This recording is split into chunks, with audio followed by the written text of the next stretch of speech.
সহজেই পৌঁছে যেতে পারবেন মহাকুম্ভে। একটুও ভিড়ের ঠেলাঠেলি করতে হবে না আপনাকে, মাত্র খরচে এই পথ দিয়ে পৌঁছাতে পারবেন প্রয়াগরাজে। জেনে নিন রাস্তাটা। মাঘী পূর্ণিমা উপলক্ষে পুণ্য স্নান করতে ফের কোটি কোটি ভক্ত ভিড় জমাচ্ছেন প্রয়াগরাজে। প্রয়াগরাজে 300 কিলোমিটারের আগে থেকে শুরু হয়ে গিয়েছে লম্বা জ্যাম।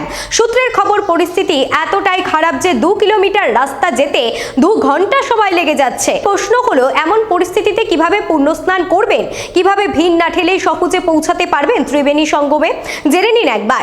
আপনি যদি ট্রেনে করে যান সেক্ষেত্রে প্রয়াগরাজ জংশনে নামবেন, সেখান থেকে টোটো বা অটো ভাড়া করে সোজা চলে যান কালীঘাটে। কালীঘাট থেকে পেয়ে যাবেন অনেক ভাড়ার নৌকো।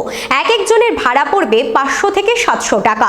মনে রাখবেন, এই ভাড়া কেবলমাত্র শেয়ার নৌকোর জন্যই প্রযোজ্য। খুব সহজেই ভিড় ছাড়া আপনি স্নান করতে ত্রিবেণী সঙ্গমে পৌঁছে যেতে পারবেন। কালীঘাট থেকে ত্রিবেণী সঙ্গমের দূরত্ব মাত্র 10 কিলোমিটার, তাই পুণ্য স্নান করতে এই পথে যেতেই পারেন।